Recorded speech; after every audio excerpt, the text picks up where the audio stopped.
Bom dia, meus alunos do nono ano, como é que vocês estão? Aqui, professor Emerson, professor de ciências, para mais uma aula nossa de terça-feira. Gente, tudo bem com vocês? Lembram o que eu disse que agora eu estava começando a ficar mais craque de bola nesse negócio de gravar as aulas? Ó, tem até música, ó. Bueno, creo que ustedes ya conocen a Marcela. Tiene una voz preciosa y esta canción se llama Dame tus ojos.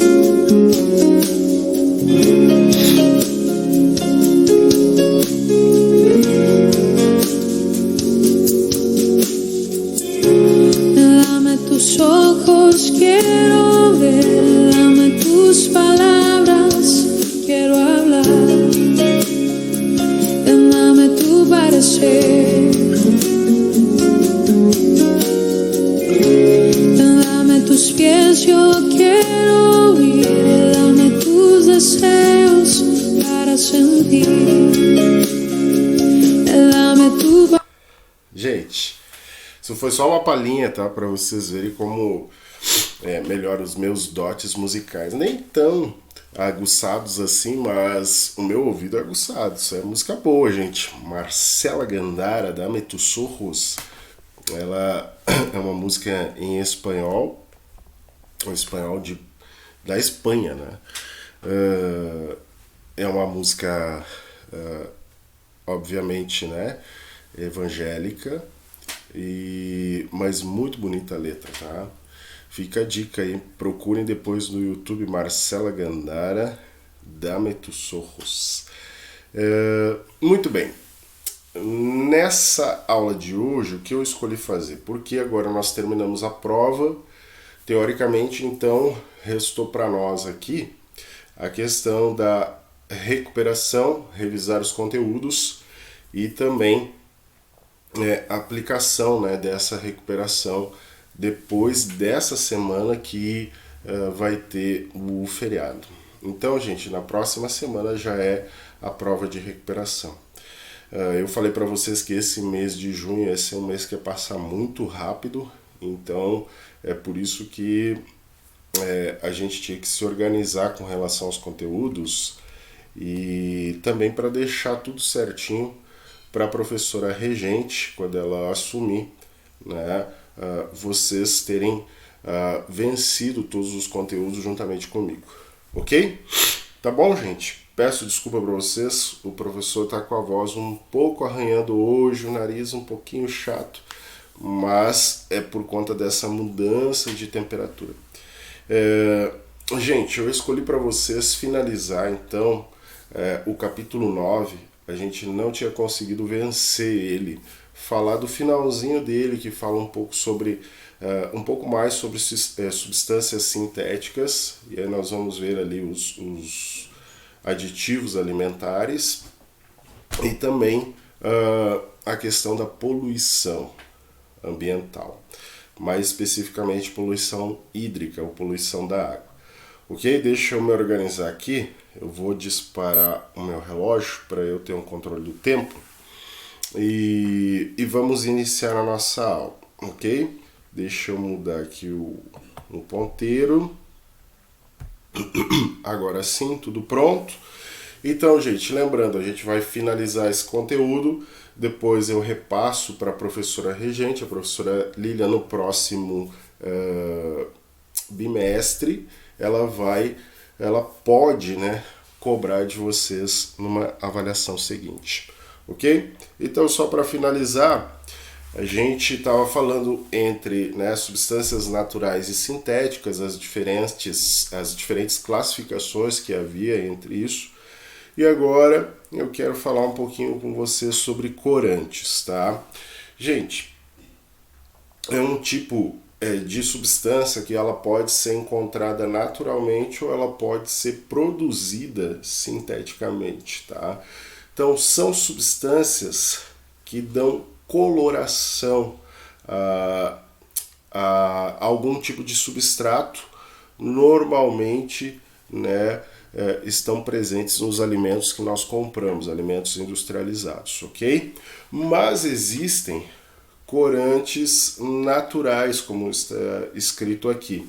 Esses corantes naturais, eles são obtidos de fontes naturais, como plantas e insetos. Isso mesmo, vocês não escutaram errado, plantas e insetos. Inclusive, tem um insetinho que é muito utilizado como um corante, e hoje em dia ainda, e que a gente às vezes nem sabe, tá bom?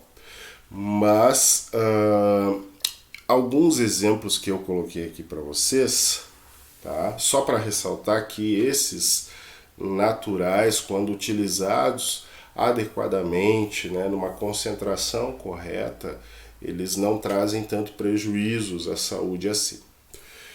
Bom, um exemplo é a cúrcuma, talvez vocês já conheçam, extraída da cúrcuma longa.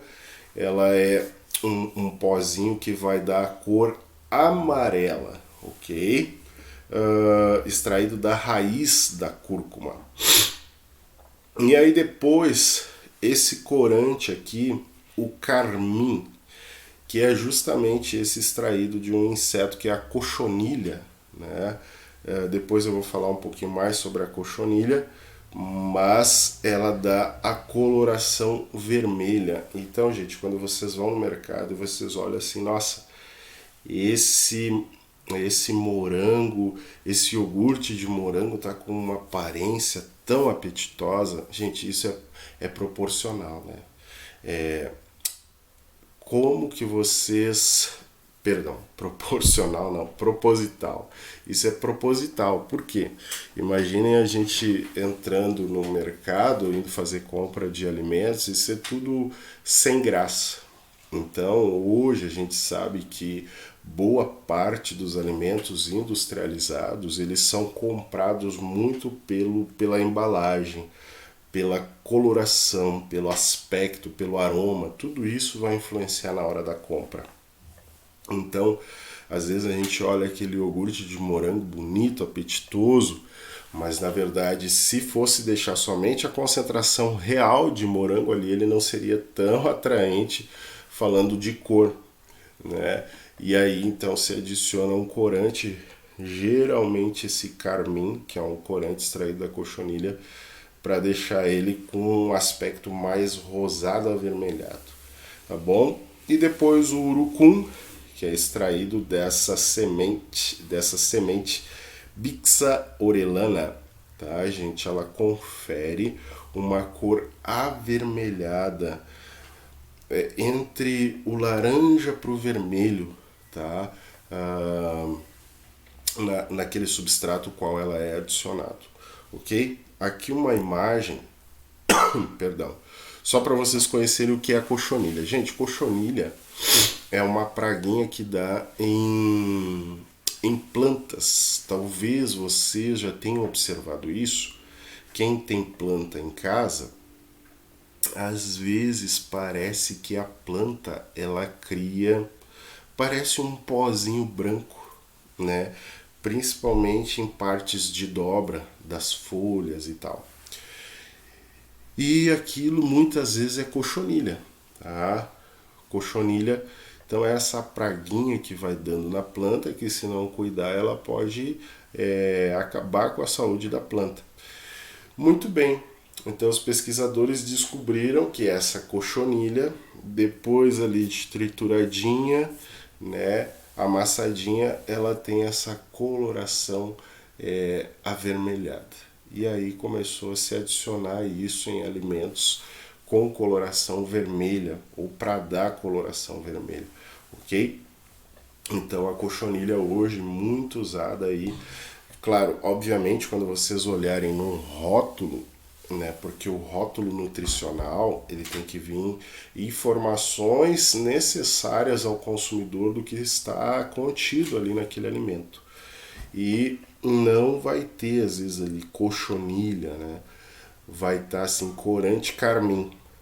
Então, corante carmim é um corante que veio a partir da cochonilha. Tá bom, gente? Então, só para vocês saberem que nós estamos aí Às vezes a gente tem nojinho, mas às vezes a gente ingere coisas sem saber a procedência, tá bom? Obviamente que hoje existem muitos corantes sintéticos, tá? Então, principalmente em doces, né? Aquilo que atrai os nossos olhares quando a gente olha aquelas balas, né? Aqueles... Agora esqueci o nome, gente, desses chocolatinhos aí que eles são coloridos. Como é que é o nome? Tem uma marca bem famosa, mas enfim... inclusive às vezes quando tu vai na sorveteria dá para colocar sobre o sorvete, aquilo ali, gente, tudo é a base de corante sintético para deixar obviamente tudo mais atrativo ao consumidor, tá? Hoje os corantes sintéticos, aqui eu coloquei alguns, eles são derivados da anilina, tá? E por que a gente tem que ter cuidado com isso?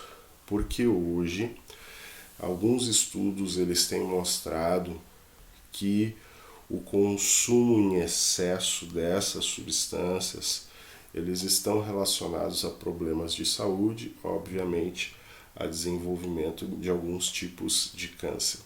Então a gente precisa ter muito cuidado na hora de consumir esses alimentos que têm uma coloração muito intensa e forte e são industrializados, tá? Lembrem, tudo isso é proposital, Aliás, nunca vá no mercado com fome. Já escutaram essa frase? Não vá fazer compras com fome, porque isso faz tu comprar mais, tu ficar mais suscetível a esses apelos, como é que eu posso dizer assim, visuais, né? Então tu olha um alimento, tu compra às vezes muita coisa pela embalagem. Como é que tu escolhe às vezes um chocolate, um biscoito, né? Às vezes tu tá em dúvida e o teu cérebro ele é induzido a escolher aquilo mais atrativo, né, para os olhos, tá bom? Então a gente tem que ter muito cuidado nisso aí. Bom, outro tipo de substância sintética que nós usamos muitas vezes indiscriminadamente em casa são o que nós chamamos de domissanitários. Domissanitários, gente, são substâncias aqui, ó, ou preparações destinadas à higienização, desinfecção e desinfestação domiciliar, ok? Então, não só domiciliar, né? Às vezes urbano também, de uso coletivo. E a gente tem que ter um cuidado com isso, principalmente assim em casa, ao alcance de crianças e também no uso mesmo. A gente pensa assim, será que não tem algo alternativo, no sentido assim menos agressivo, que eu possa usar no lugar disso que eu estou usando? Então são alguns exemplos: sabão em pó, sabonete, detergente, desinfetante, amaciante, água sanitária e etc. Tá? Isso são os domissanitários. E por que a gente tem que ter cuidado nisso? Porque isso tem uma alta toxicidade. Gente, uma substância tóxica, vocês já viram aquela máxima que diz assim, a diferença entre o remédio e o veneno é a dose? Pois existe um fundo de verdade nisso, né? Só que substâncias com alta toxicidade são substâncias que numa menor concentração causam mais danos, né? Então, se a gente consumir ou acidentalmente, né, entrar em contato com uma dessas substâncias que em pequenas quantidades causam grandes problemas, nós estamos em contato com uma substância de alta toxicidade, né? É diferente, por exemplo, só para voltar essa questão do exemplo da dose, né? A diferença está na dose, é que se eu, por exemplo, se eu tomar 30 litros d'água num dia, provavelmente eu vá passar mal ou morrer intoxicado com água, né? Obviamente eu não vou conseguir fazer isso, mas a toxicidade dessa substância H2O é extremamente baixa, né? Ou praticamente nula. Então, quando a gente compara as doses, algo que em pequena quantidade causa uma alta toxicidade, então aqui eu tenho que ter cuidado, ok? Principalmente porque muitos desses domes sanitários, eles têm na sua composição inseticidas, raticidas, desengordurantes, antimicrobianos, que são substâncias que a gente usa sem a menor restrição. E isso tudo, além do risco que a gente está colocando, né, às vezes ali a nossa saúde, isso tudo vai para a natureza, tá? Porque a gente usa ali um desengordurante, usa um inseticida, um raticida, e depois a gente passa algo para limpar ali, e depois esse algo que a gente passou a gente limpa numa torneira, vai tudo aí para a água. Água da onde? Dos arroios, dos rios, e que futuramente vai parar ou no rio ou no mar. Então a gente tem que ter cuidado, porque a gente não tem controle sobre essas coisas. A gente tem que diminuir e ter um uso mais racional disso, tá bom? Então fica aqui o apelo do professor de vocês para a gente ter um uso mais controlado e racional dessas coisas aí. Beleza? Muito bem. O finalzinho da apostila de vocês, então, ela vai falar sobre a poluição das águas, ok? A poluição das águas, gente, ela está dentro de um tópico, se eu não me engano, chamado de substâncias poluentes, tá? Então, uma substância poluente é uma substância com uma capacidade de alterar a qualidade daquilo que ela está entrando em contato, né? Obviamente, alterar para prejudicar. Então, a apostila de vocês termina falando principalmente da poluição das águas. E esse é um problema ambiental seríssimo, seríssimo, seríssimo.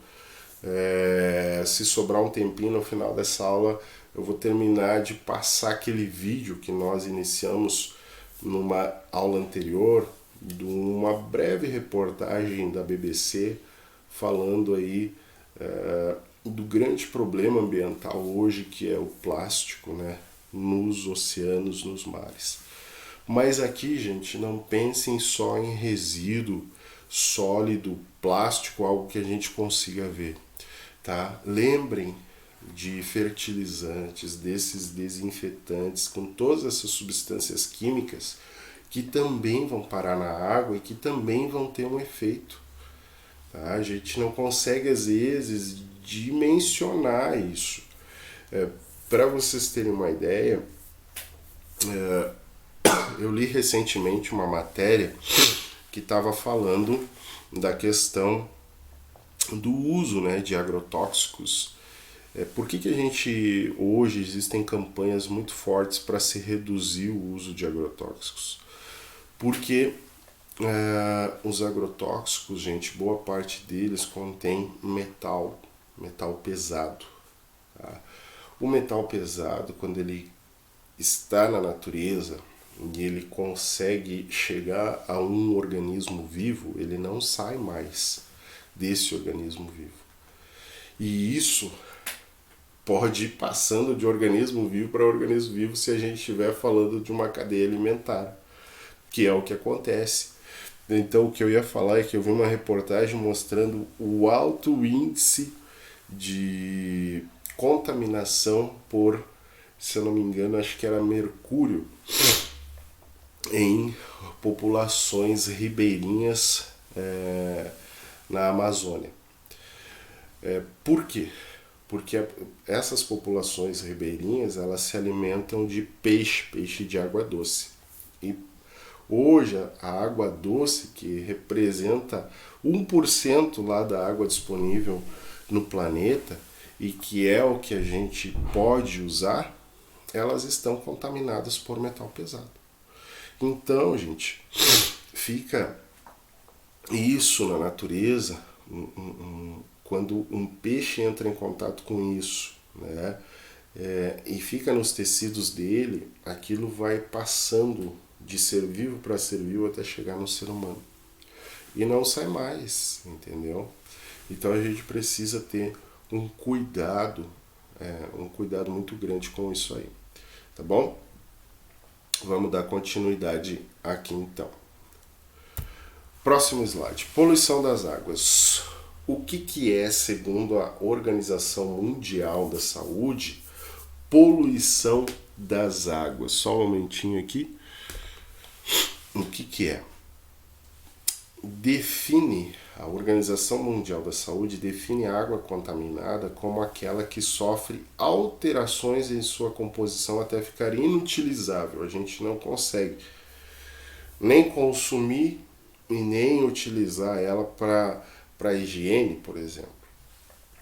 Os principais poluentes de água hoje, ou da água, incluem bactérias, vírus, parasitas, fertilizantes, pesticidas, medicamentos que as pessoas descartam de maneira errada, nitratos, fosfatos, né, que isso aqui está presente, os fosfatos estão presentes nos detergentes, são fosfatados, plásticos, resíduos fecais e até substâncias radioativas, né? Então esses estão aí entre os principais poluentes das águas hoje em dia, ok? Então quais são as principais causas da poluição da água hoje em dia? Nós temos aqui, eu destaquei para vocês algumas, se eu não me engano são 4, mas assim, lembrem de uma coisa, contaminação, poluição da água, dos corpos de água hoje em dia, eles estão muito ligados à atividade humana, ok? Então, atividades industriais, agrícolas e pecuárias, só esse setor, ele despeja muito produto químico, tá, em corpos de água e é um dos principais responsáveis pela eutrofização da água. Depois eu vou falar um pouquinho o que é eutrofização, mas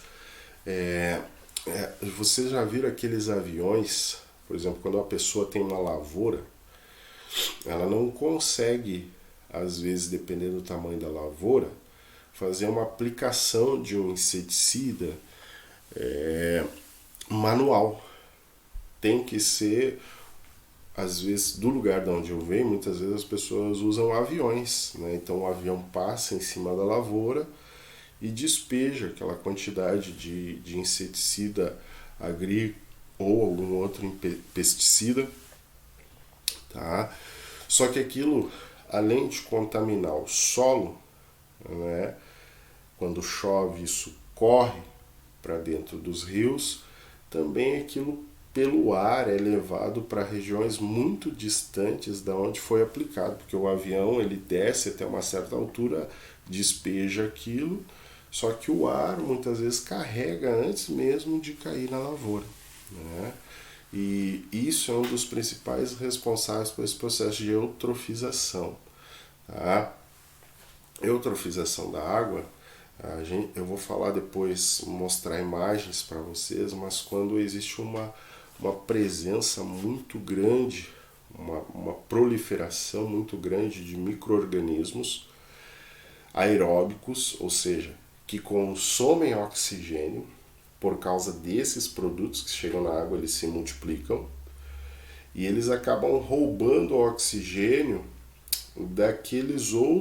daquelas outras espécies ali, prejudicando a existência delas, aí causando um processo de eutrofização, às vezes uma proliferação exagerada de certo tipo de alga e acaba prejudicando outras espécies, porque às vezes a planta ou a alga, elas consomem oxigênio também, e aí acaba diminuindo os níveis de oxigênio na água, tá bom? Vocês viram aí o Luke latindo, né? Faz parte. Gente, Depois vai aparecer uma imagem. Mas só para falar aqui também, lixos e efluentes de águas fecais. Olha, mais de 80% das águas residuais do mundo que chegam ao mar e aos rios estão sem depurar, né? E quando a gente fala em Brasil, o caso é pior ainda. O caso é pior porque quantos municípios brasileiros, eu não estou falando aqui nem aqueles que conseguem fazer ou ter uma rede de esgoto, né, e oferecer água tratada para as pessoas, mas quantos municípios brasileiros vocês acham que tratam o esgoto antes de despejar ele de volta no rio? Gente, o Brasil tem um pouco mais de 5 mil municípios. Quantos desses vocês acham que tratam o esgoto? Conseguem tratar mais de 80% do esgoto, que às vezes não tem pela organização da cidade. As cidades elas vão crescendo de forma desorganizada, não há planejamento. Às vezes é difícil para a prefeitura, por exemplo, ela tratar 100% da rede de esgoto.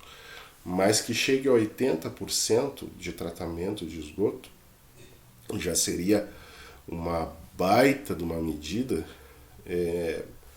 De 5 mil municípios brasileiros, um pouco mais de 5 mil, apenas 18 fazem o tratamento da água.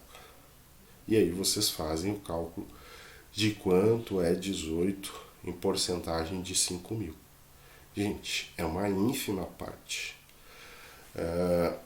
Lá na minha cidade, no interior do Rio Grande do Sul, um tempo atrás, lá não tiraram o órgão que cuidava da água e do esgoto da cidade. Era um órgão governamental estadual, né? E me lembro que uma determinada gestão ela propôs a privatização daquilo lá. Se gerou toda uma discussão muito grande em cima disso. Eu não quero entrar na parte política, porque a gente sabe que quando fala em privatização de coisas governamentais, né, existe uma linha que defende isso e uma linha que não defende. Né? Mas existem, o que eu quero que vocês como alunos aqui entendam que às vezes existem prós e contras, independente da visão política de cada um. A gente tem que ver que existem prós e contras dos dois lados sempre, tá? Para mim na época também era algo que eu achava assim uma medida que não iria dar certo, né? Eu pensava-se assim, pela questão do preço da taxa de esgoto que aumentaria e tudo mais. Mas enfim, essa mudança aconteceu, tá? E hoje o meu município, se vocês pesquisarem, Uruguaiana, que é a cidade no interior do Rio Grande do Sul, ela é uma das poucas cidades no Brasil que está conseguindo ampliar a sua rede de tratamento de esgoto, porque uma das cláusulas do contrato dessa empresa que assumiu estava lá fazer todo o esgoto da cidade. Uma cidade pequena com 150 mil habitantes. Tá? E eles fizeram. Olha, foi um caos no início, abriram ruas e ruas, o trânsito foi afetado, assim, a população reclamava, mas depois que passou aquilo, gente, hoje, eu não sei se a gente já chegou em 80%, porque eles tinham um prazo, eu não me lembro se era de 5 ou 10 anos para fazer aquilo. A cidade, né, tem, acho que já 80% do seu esgoto tratado. Então, assim, às vezes a gente tem que ter um pouco de parcimônia, né?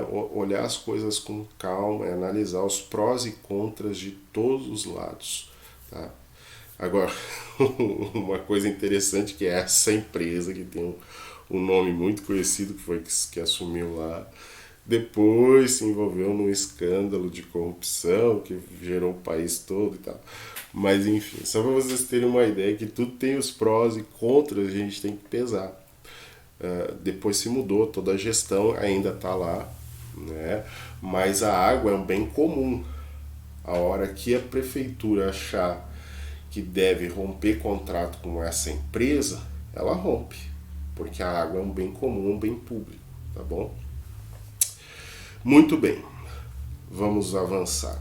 O que é eutrofização? Normalmente, um lago, uma lagoa, um rio, com eutrofização, ele tem uma proliferação exagerada de algumas algas que dão esse aspecto aqui. Por quê? Porque às vezes tem muita matéria orgânica ali, tá? E isso rouba o oxigênio da água e leva à proliferação de determinados tipos de algas, bactérias, que vão prejudicar toda a vida aquática ali, porque elas vão roubar o oxigênio da água, e além disso vão produzir, além do aspecto visual, né, questão de mau cheiro, a água pode se tornar imprópria para consumo e banho. Aqui então coloquei um esqueminha, ó.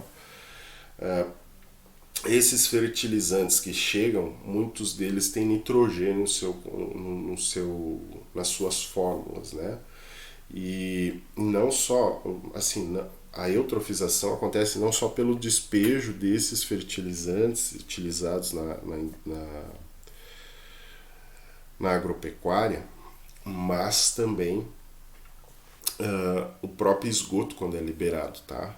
Então, como tem muito nitrogênio, às vezes potássio, fósforo na água, leva à proliferação de bactérias aeróbicas, que levam à proliferação de outros organismos seres vivos que são, né, aeróbicos também, reduzindo a concentração de oxigênio na água, levando à morte de animais aquáticos, e depois a gente poderia colocar ali mau cheiro e tudo mais. Tá bom? Então isso é um processo de eutrofização da água. Tá? Outra consequência, às vezes, de liberar aqui, principalmente esgoto na água, e aqui eu vou falar da água do mar, é que a gente pode causar um fenômeno chamado de maré vermelha. Gente, isso aqui é cobrado muito em prova de vestibular, tá? Eu já vi muito vestibular cobrando maré vermelha. O que é a maré vermelha? Não é o mar se tornar em sangue lá das pragas do Egito, não é isso, embora pareça. Aqui é a proliferação excessiva dessas algas chamadas dinoflagelados. Aqui eu coloquei uma imagem delas, elas são chamadas de dinoflagelados, isso aqui é microscópico, tá? Quando eu falo em alga, vocês precisam entender que existem as algas macroscópicas, aquelas gigantescas, mas também existem muitas microscópicas, e essas são microscópicas, tá?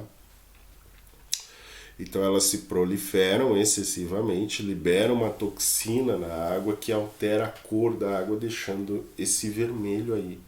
Se vocês pesquisarem depois, maré vermelha, vocês vão ver imagens muito intrigantes assim, porque deixa a água realmente, dependendo da ocasião, com um aspecto bem avermelhado, parece um sangue, tá? Obviamente aqui causa a morte de peixes, essa toxina se torna um local impróprio para banho, tá bom? Então é importante saber isso aí. Ok? Outra causa da poluição, né, da água é o tráfego marítimo. Tá? Então, os grandes navios que cruzam o oceano inteiro hoje, levando produtos de um lado para o outro, eles são aí uns agentes que têm uma contribuição grande na poluição da água, tanto por resíduos plásticos, tá? Como por acidentes, vocês veem, por derramamento de petróleo. Tá? Então aqui, ó, boa parte dos plásticos que poluem os oceanos hoje procede dos barcos pesqueiros, petroleiros e do transporte de mercadorias. E a gente sabe que o maior lixão do mundo ele está no oceano.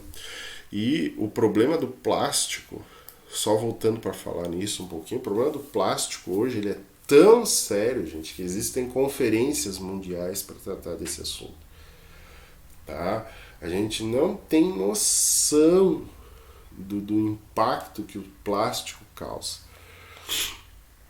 Então, e o derramamento de petróleo, obviamente, prejudica toda aquela fauna e flora que depende daquela zona do mar, da água, que pega a luz solar.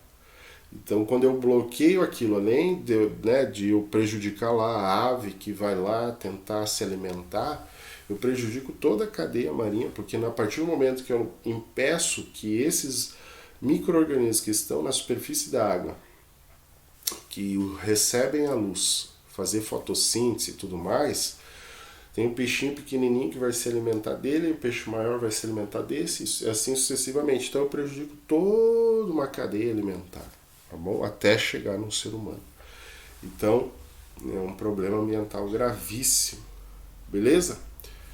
Aqui então, só para mostrar um pouco desse acúmulo do plástico e o problema que é imaginar que eu vou num bar, vou numa lanchonete e eu pego um canudinho e eu vou usar aquilo por 5 minutos e depois ele vai ficar no ambiente por 200, 300, 400 anos. Gente, o primeiro plástico produzido, ele está aí em algum lugar. E quando eu penso que eu jogo fora aquilo, aí é que está o grande problema. Porque quando eu penso em planeta, olhem para mim agora, quando eu penso em planeta, não existe jogar fora. Não existe jogar fora. Vai para algum lugar. Que eu penso assim, que eu me livrei do lixo da minha casa e joguei fora. Não existe jogar fora. Existe assim, tu mandou para outro lugar para não ver mais e acha que solucionou um problema. Não. Na verdade, vai para algum lugar e normalmente aqui no nosso país vai para lugar que não é bem tratado, que não tem o destino correto, que é misturado com alimento orgânico e enfim, é um problema ambiental gravíssimo. Aí já entra não só a poluição da água, como também a poluição do solo, que nós temos diferentes tipos de poluição, né? Poderia falar da poluição atmosférica, hídrica, do solo, poluição sonora, térmica, enfim, há uma infinidade. Mas a gente se deteve aqui para falar um pouquinho para vocês desse problema ambiental, ok? Os principais impactos, então. Aqui eu vou só mencionar rapidamente: redução da biodiversidade, desequilíbrios das cadeias alimentares, né? Como eu falei para vocês, a gente prejudica às vezes aquele que é a porta de entrada na cadeia alimentar, prejudica todo o resto que vem depois. Proliferação de vetores de doenças, interferência da atividade fotossintética, porque, como eu falei, se bloqueia a parte da água que recebe a luz, eu bloqueei toda a cadeia alimentar. Aumento da temperatura da água, redução da concentração de oxigênio, mau cheiro, contaminação do solo também, né, prejuízos à saúde das pessoas, prejuízos econômicos, porque tem gente que vive disso. Então, gente, poluição hídrica é um problema ambiental muito sério e eu vou pedir agora para quem está aí com vocês, o responsável, passar um videozinho que eu já vou deixar pronto aí, ok? Obrigado por me acompanharem até aqui e se der tempo, assistam esse vídeo aí. Um abraço e a gente se vê quando a gente se vê amanhã. Um abraço, gente. Tchau, tchau.